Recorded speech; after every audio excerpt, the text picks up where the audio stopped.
Hello everyone, my name is Nima with the White Coat Club, and welcome back to our organic chemistry series where I'll be teaching you about certain organic chemistry topics and showing you guys how to effectively approach them. And today we're doing spectroscopy, and the practice problem that I chose for today is actually going to be giving us four different spectrums, but no molecular formula, and we're supposed to figure out the structure of the compound given these graphs. So, as you guys remember, I always start with our proton NMR, and looks like our hydrogen numbers are given right over here. And we're going to follow the n+1 rule to figure out the multiplicity of each of these peaks. So we have three peaks over here, so that means our n is 2. We have 1, 2, 3, 4, 5, 6, so that means our n is 5, which is giving us a multiplet. We have a single peak, so our n is 0. And we have three peaks, which means n equals to 2. And a structure having three protons connected to two protons is usually a CH3 connected to a CH2.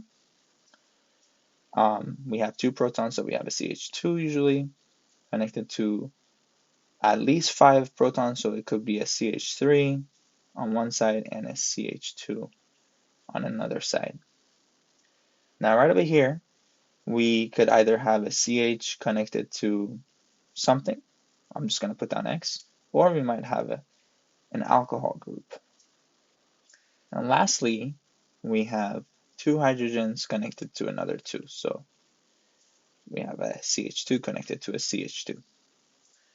And I'm going to box the carbons carrying these protons that are giving us those peaks so we don't lose them. Boom. Awesome. And one more. So now we have four puzzle pieces, but it seems like two of them may be matching with each other. And that could be this CH3 connected to a CH2 and a CH2 being connected to a CH3 and another CH2. And we have a CH2 connected to a CH2 as well. So, actually, I'm going to do it like this.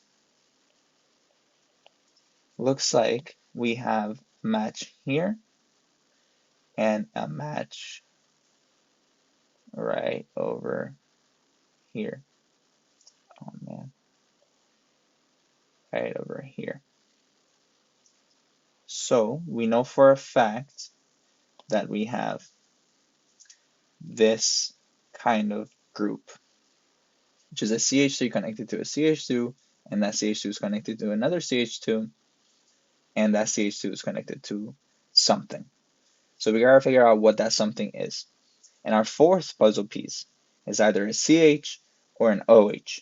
And the best way to figure out if we actually have an alcohol group is by looking at our IR spectrum, which right over here, if we were to have an alcohol group, we would see a broad peak at around 3300 to 3500. And it looks like we actually do have one right over here, which is around 3300 to 3500.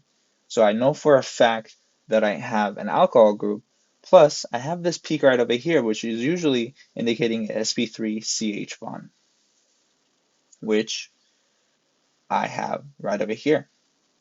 So if I were to add an OH group to this guy, I'll probably do it like this. So I have a CH3 connected to a CH2 connected to a CH2 connected to an OH.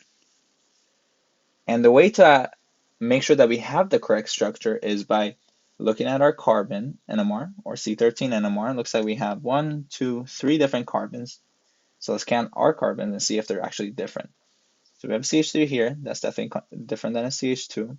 The CH2 is connected to two different structures. So I'm going to do number 2. And this CH2 is connected to an OH, which is definitely in a different environment. So that's 3. So that matches.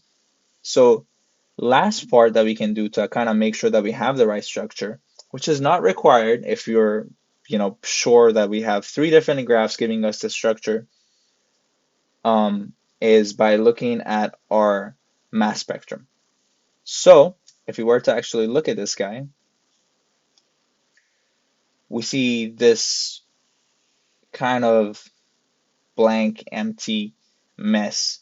I don't really like them, but the best way to kind of figure out what we have here is by looking at the tallest peak and the last peak, which sometimes, but not like always, gives us the molecular mass for the entire compound, which seems to be over here 60. So let's count the molecular weight of this guy. So we know that we have a CH3, which is about 15 grams per mole. I'm just going to write the numbers. Connected to a CH2, which is 14. Connected to another CH2, which is 14. And connected to an OH group, which is 17. That will give us 60. So that matches our spectrum right over here. And the tallest peak, also known as the base peak, is basically a peak that gives us the most stable fragment once the compound is going through this device, which could break right over here, right over here, right over here. Doesn't matter. And it's very time consuming in my opinion. I don't really like it. We just have to kind of experiment, figure out which segment breaks and gives us the highest peak, which appears to be around 31. And knowing that 15 plus 14 in this end gives me 28, that doesn't, or 29, that doesn't really help. This guy gives me 28, that doesn't help. But this guy right over here will give me actually 31, because that's 17 plus 14. So that kind of matches as well. So all in all, I know now that this structure that I've drawn is correct. Let me know in the comments if you guys have any more questions. I'll be able to kind of answer, do another topic, and yeah, see you guys in the next video.